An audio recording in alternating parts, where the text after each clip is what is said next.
Hello everyone. In this video we will discuss about the kingdom fungi.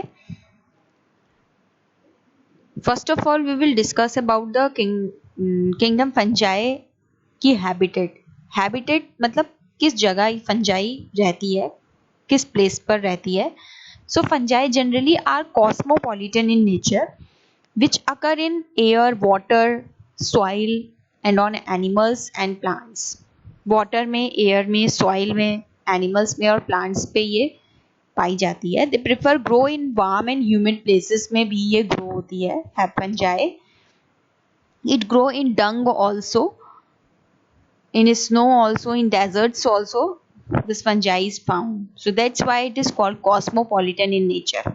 अगर हम nature की बात करते हैं फंजाई की, सो जो नेचर होता है फंजाई का that is generally heterotrophic due to the lack of chlorophyll. क्योंकि इसके अंदर क्लोरोफिल प्रेजेंट नहीं होता, that's why it is heterotrophic in nature. And it absorb soluble organic matter from dead substrate. जितने भी डेड सबस्ट्रेट होते हैं उनसे ऑर्गेनिक मैटर को एब्जॉर्ब करती है. तो जो organic matter, dead organic matter को एब्जॉर्ब करते हैं उन्हें कहते हैं हम सैप्रोफाइट्स. तो फंजाई को हम सैप्रोफाइट्स भी कहते हैं. And fungi are parasites also. Parasites because these depend on living plants and animals. It live on living plants and animals, that's why it is called parasite. कुछ फंजाई ऐसी होती हैं that live as symbiont. Symbionts की form में live करती हैं ये. That show symbiotic association.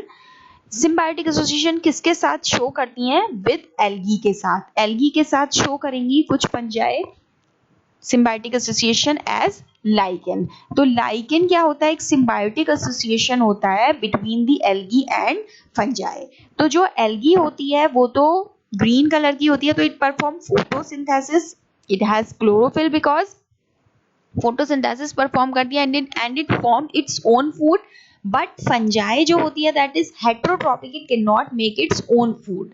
तो लाइकेंस क्या होता है? एल्गी और फंजाई का दोनों का एसोसिएशन होता है.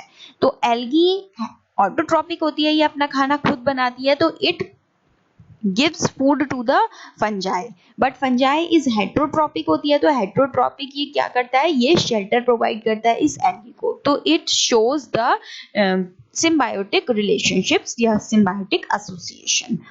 कुछ फंजाई ऐसी भी होती हैं जो हायर प्लांट्स की रूट्स में रहती हैं. That is in the form of that is called mycorrhiza. जैसे कि लाइकेंस होता है फंजाई और एल्गी का एसोसिएशन, उसी तरीके से माइकोरिजा किसका एसोसिएशन होता है? Fungi and roots of higher plants. So this is the nature of the fungi. Now if we talk about the structure of fungi, तो अगर हम स्ट्रक्चर की बात करें तो फंजाई यूनिसेलुलर भी होती हैं एंड मल्टी सेलुलर भी होती हैं.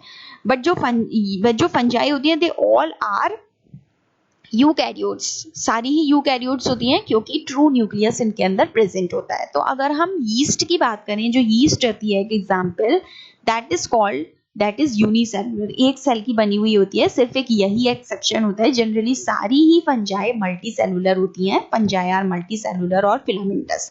मल्टी सेलुलर का एग्जाम्पल अगर हम देखेंगे, जो आप मशरूम्स खाते हैं, टोड स्क्रूज खाते हैं, that is multi cellular fungi.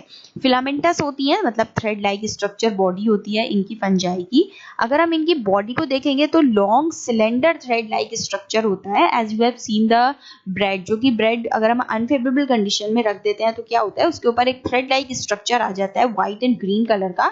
So that is long cylinder thread like structure, that is called Haifa. इसके जो स्ट्रक्चर होता है, इनकी जो बॉडी होती है, उसको हम क्या कहते हैं? हाइफा कहते हैं.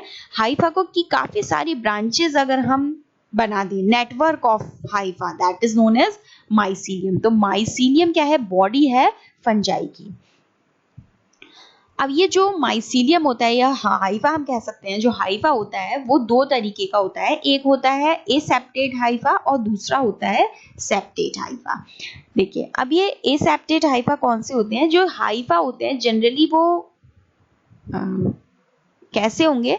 That is filled with multi nucleated cytoplasm. बहुत ज्यादा उसके अंदर बहुत सारे न्यूक्लियस प्रेजेंट होंगे और अबंडेंट ऑफ साइटोप्लाज्म प्रेजेंट होगा.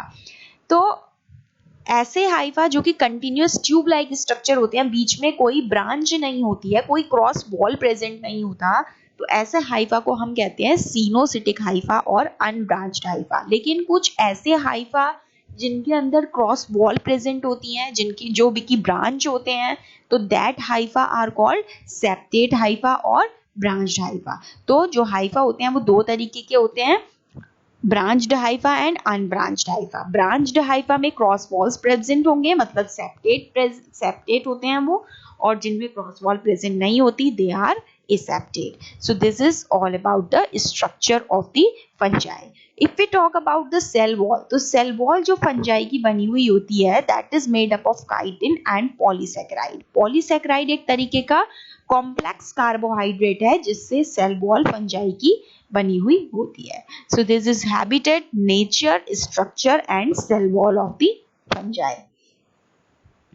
नाउ रिप्रोडक्शन, अगर हम रिप्रोडक्शन की बात करें तो it in fungi reproduction takes place by vegetative means होगा fragmentation by fission and by budding. Fragmentation की अगर हम बात करते हैं तो फ्रेगमेंटेशन क्या प्रोसेस होता है, जैसे अभी ये स्ट्रक्चर बताया है, ये हाइफा होता है, इनकी बॉडी जो कहलाती है वो होती है हाइफा। तो यही हाइफा क्या होता है, इसी के ही फ्रेगमेंट्स बन जाते हैं, फ्रेगमेंट्स डिवाइड हो जाते हैं and each fragment give rise to a new fungi, एक नई फंजाई में फॉर्म होता है।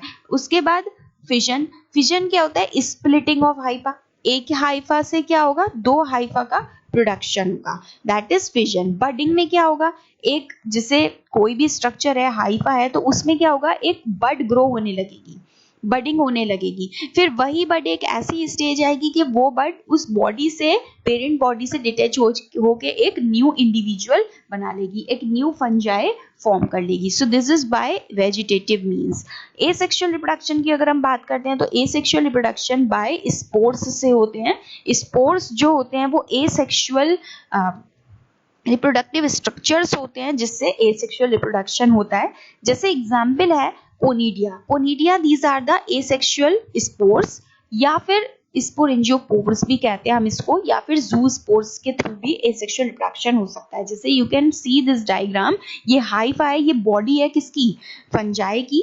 तो अगर एसेक्सुअल रिप्रोडक्शन मान लीजिए कोनिडिया से हो रहा है, तो कोनिडिया क्या है, these are the asexual reproductive structures, और इसकी जो बॉडी है वो क्या कहलाएगी, इसी के नाम से ही पता चल रहा है, कोनिडियोफोर। कोनिडियोफोर के ऊपर, कोनिडियोफोर क्या है, एक स्ट्रक्चर है, इसके ऊपर जो स्पोर्स बने हैं दे आर कोनिडिया, तो इसके थ्रू एसेक्सुअल रिप्रोडक्शन हो सकता है। अगर हम जूस्पोर्स की बात करें तो जूस्पोर्स क्या होंगे, स्पोर्स होंगे इस कोनिडिया की जगह, और इसकी जो बॉडी होगी वो क्या कहलाएगी जूस्पोर की, जूस्पोरेंजियम।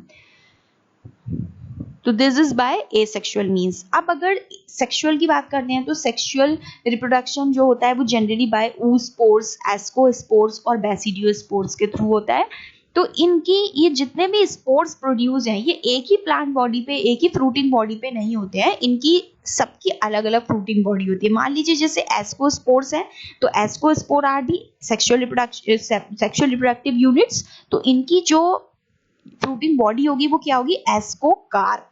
अब मान लीजिए ये है एक structure that is called basidium, ये बेसिडियम क्या है, या बेसिडियोकार्प भी हम इसको कह सकते हैं।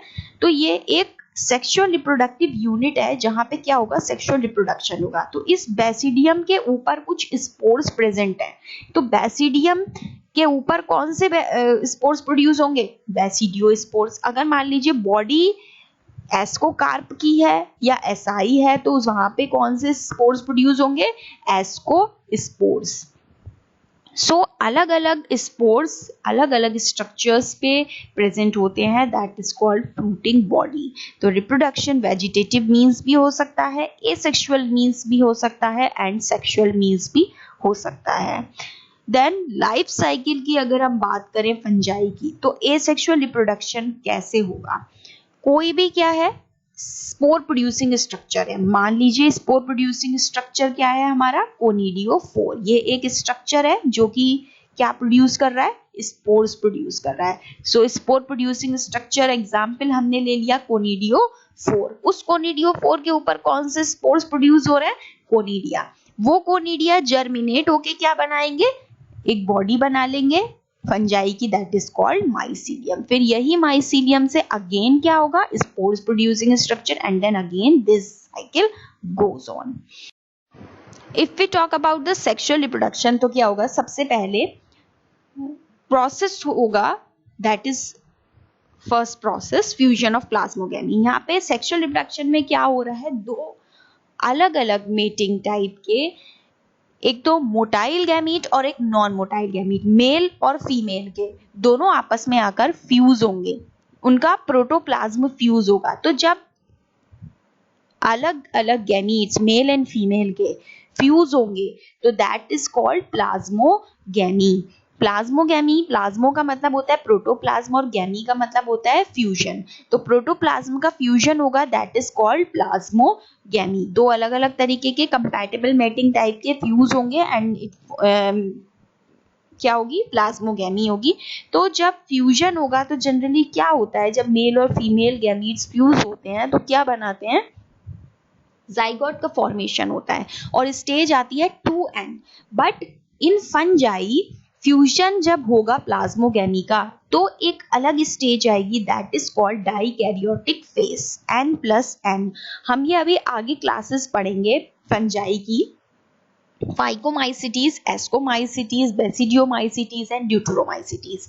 तो इन चारों क्लासेस में से जो एस्कोमाइसिटीज और बेसिडियोमाइसिटीज है क्लासेस, वहां पर ये स्टेज आएगी जिसका नाम है डाइकैरियोटिक फेज, n+n, मतलब आनी चाहिए 2n फेज, बट यहाँ पर क्या होगा, n+n स्टेज आएगी। इस स्टेज के बाद क्या होगा, प्लाज्मोगैमी के फ्यूजन के बाद क्या होगा, प्रोटोप्लाज्म के फ्यूजन के बाद क्या होगा, न्यूक्लियस का फ्यूजन होगा, that process is called karyogamy. Fusion, nucleus के फ्यूजन के बाद क्या होगा, एक स्ट्रक्चर बनेगा, नाउ अब स्ट्रक्चर बनेगा जिसका नाम होगा zygote, which is 2n, diploid. अब डिप्लॉइड स्ट्रक्चर के बाद जो स्ट्रक्चर है that undergoes meiosis cell division. Meiosis cell division में जाएगा। मियोसिस में क्या होता है, जितने नंबर ऑफ क्रोमोसोम्स होते हैं वो क्या हो जाते हैं, हाफ हो जाते हैं। नाउ मियोसिस के बाद क्या होगा, 4 हैप्लॉइड स्पोर्स बनेंगे। यहाँ पे हैप्लॉइड नाम दिया गया है क्योंकि जो क्रोमोसोम का नंबर है वो कितना हो जाएगा, रिड्यूस हो जाएगा, हाफ हो जाएगा, मतलब n नंबर ऑफ क्रोमोसोम हो जाएंगे। दिस 4 हैप्लॉइड स्पोर्स आगे जर्मिनेट होंगे, जर्मिनेट होने के बाद एक बॉडी बना लेंगे, that is called mycelium. In this mycelium again फिर वही डिवीजन चलेगा, फ्यूजन ऑफ प्लाज्मोगैमी या प्रोटोप्लाज्म, डाइकैरियोटिक स्पेस आएगा, then fusion of karyogamy, then zygote and then meiosis, spores का formation, germination and again mycelium. So this is all about the asexual reproduction and sexual reproduction. In the next video we will discuss about the classes of the fungi. Thank you.